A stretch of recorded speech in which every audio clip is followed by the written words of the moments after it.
Hello दोस्तों, स्वागत है आप सभी का एक बार फिर से आपके अपने चैनल एडुटेनमेंट पर। आई होप आप सभी लोग स्वस्थ होंगे। दोस्तों, आप सभी लोग जानते हैं कि एसएससी में किस प्रकार की धांधलेबाजी चल रही थी फेज 13 में।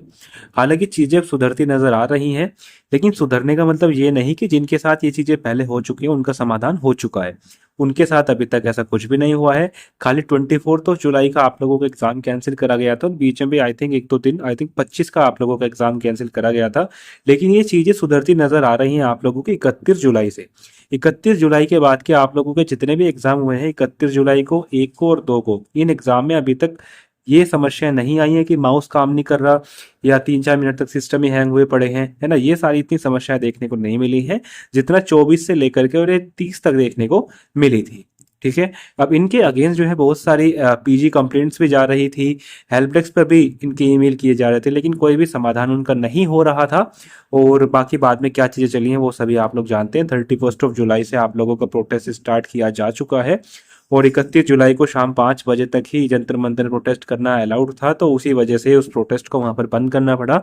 लेकिन जैसे ही प्रोटेस्ट वहां पर बंद कर किया गया, मीडिया में एक तरफ से एक तरीके से अफरा तफरी मची पड़ी है कि हर यूट्यूब चैनल, हर मीडिया जो भी ऑफिशियली है, वो सभी जो है इन चीजों को कवर कर रहे हैं। अब नेक्स्ट आप सभी लोग जानते हैं कि 6 जुलाई को 150 जो पर्सन है उनको अलाउ किया गया है कि जंतर मंतर पर पीसफुली प्रोटेस्ट कर सकते हैं, लेकिन 150 के अंदर कोई भी स्टूडेंट को अलाउ नहीं है, जैसे कि आप सभी लोगों ने अभिनय शर्मा सर की वीडियो देखी होगी।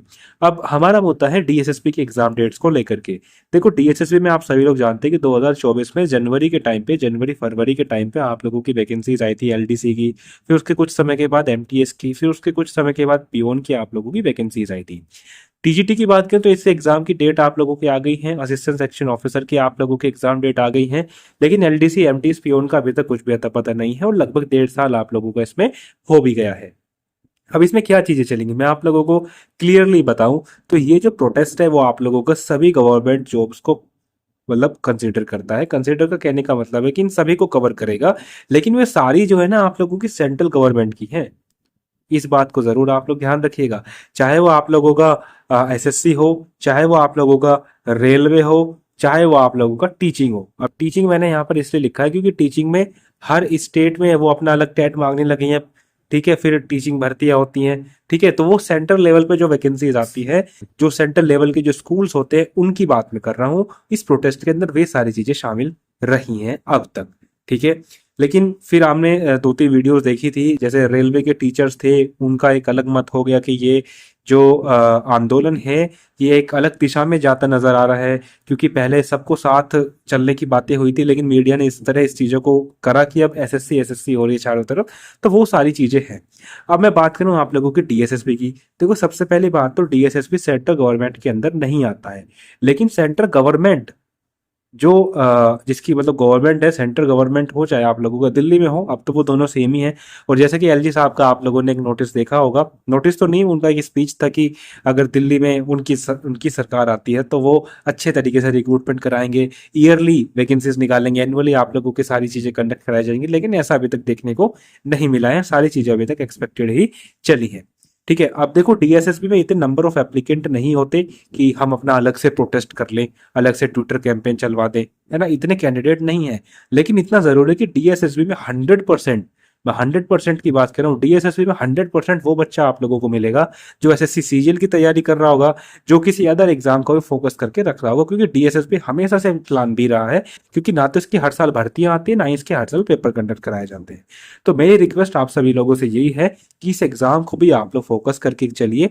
फोकस करने का मतलब है कि आप लोग जिसको भी फॉलो कर रहे हैं इस प्रोटेस्ट के अंदर, हालांकि आप सभी को सबका साथ देना चाहिए। ठीक है, मोदी जी तो कहते हैं सबका साथ सबका विकास, लेकिन आप में से जितने भी डीएसएसपी एलडीसी वाले बच्चे हो, चाहे आप लोगों के एमटीएस वाले बच्चे हो, चाहे आप लोगों का असिस्टेंट वाले हो, चाहे आप लोगों का पीओन वाले हो, आप में से सब बच्चे सीजीएल की तैयारी कर रहे होंगे। और ये बात ना मैं आप लोगों को सटीक बता रहा हूँ, आप में से किसी को नहीं पता था कि 2024 में टीएसएसपी की वैकेंसीज आने वाली हैं। ठीक है, आई तो आप लोगों ने भर दी, नहीं आई तो नहीं भर दी। तो आप लोगों को सिंपली एक चीजें करनी है कि आप लोगों को जितने भी यूट्यूब पर जो ये टीचर्स हैं, जो अभिनय शर्मा सर हैं जो इस प्रोटेस्ट को लीड कर रहे हैं, या आप लोगों के आदित्य रंजन सर हो गए, या आप लोगों के राकेश यादव सर हो गए, इन सभी तक इन चीजों को भी आप लोगों को पहुंचाना है। ठीक है, मैं ये नहीं कह रहा कि आप लोग राजस्थान की भर्ती की बात आप लोग वहाँ करेंगे, करिए, आप लोगों को जो करना है वो करिए, लेकिन भाई साहब डीएसएसबी वालों के लिए मैं ज़्यादा बात कर रहा हूँ कि डीएसएसबी की एग्जाम डेट का कुछ अता पता नहीं है, 1.5 साल हो चुका है। ठीक है, एक ग्रो एकेडमी करके यूट्यूब चैनल है, मैं सीधा नाम लेके बोलूंगा क्योंकि कुछ बुराई नहीं कर रहा हूँ मैं। ग्रो एकेडमी एक यूट्यूब चैनल है, उनसे भी आप लोग रीच करिए, उनके कमेंट सेक्शन में जाइए, उनको बोलिए कि भाई डीएसएसबी के लिए भी सर कुछ प्रोटेस्ट वगैरह चलाइए या एटलीस्ट ट्विटर कैंपेन तो चलाइए। ठीक है, क्योंकि देखो मेरे कहने से कोई करेगा नहीं, ना ही इस चैनल की इतनी ज़्यादा रीच है, 5-6 हज़ार सब्सक्राइबर है, 6 हज़ार भी नहीं है, 5 ही हज़ार है। ठीक है, अब इन 5 हज़ार में से 1 हज़ार के आसपास ही बच्चा होगा जो कंटिन्यू इन चीज़ों को देखता होगा, 1 हज़ार भी नहीं होगा। अभी आपने रिसेंटली वीडियोस देखी होंगी, 150 व्यू ही आते हैं, ज़्यादा कुछ नहीं होता। ठीक है, तो आप लोगों को वहां पर कमेंट करके जाना है कि सर डीएसएसपी के बारे में कुछ थोड़ा बहुत सोचिए, क्योंकि तभी चीज़ें होंगी, नहीं तो सबका प्राइम फोकस इस टाइम पे ये एसएससी सीजीएल ही है। फेज 13 की मैंने अभी तक किसी के बात करते नहीं सुना कि फेज 13 में जो गड़बड़ियां हुई थी इसको री एग्जाम कंडक्ट कराइए, बस सबका एक फोकस है कि सीजीएल में गड़बड़ी नहीं होनी चाहिए, है ना, ये सारी चीजें चल रही हैं, लेकिन जिसके साथ हो गई उसका क्या। पर चलो ये तो बाद की बातें हैं, 6 तारीख को देखते हैं क्या चीजें होती है, लेकिन फिलहाल के टाइम पे मैं डीएसएसबी की बात कर रहा हूँ, तो आप लोग जाकर वहां पर कमेंट करिए कि सर डीएसएसबी के बारे में कुछ सोचिए, इसका भी एग्जाम सीजीएल वाले ही देते हैं। तो चलिए दोस्तों, फिलहाल के लिए इतना ही। आई होप वीडियो आप लोगों को पसंद आई होगी, तो इस वीडियो को ज़्यादा से ज़्यादा शेयर कीजिएगा, और ये मैंने कल वीडियो बनाई भी थी, आप सभी लोगों ने अगर देखी होगी तो आप लोग देखिएगा। तो बस दोस्तों, फिलहाल के लिए इतना ही, धन्यवाद।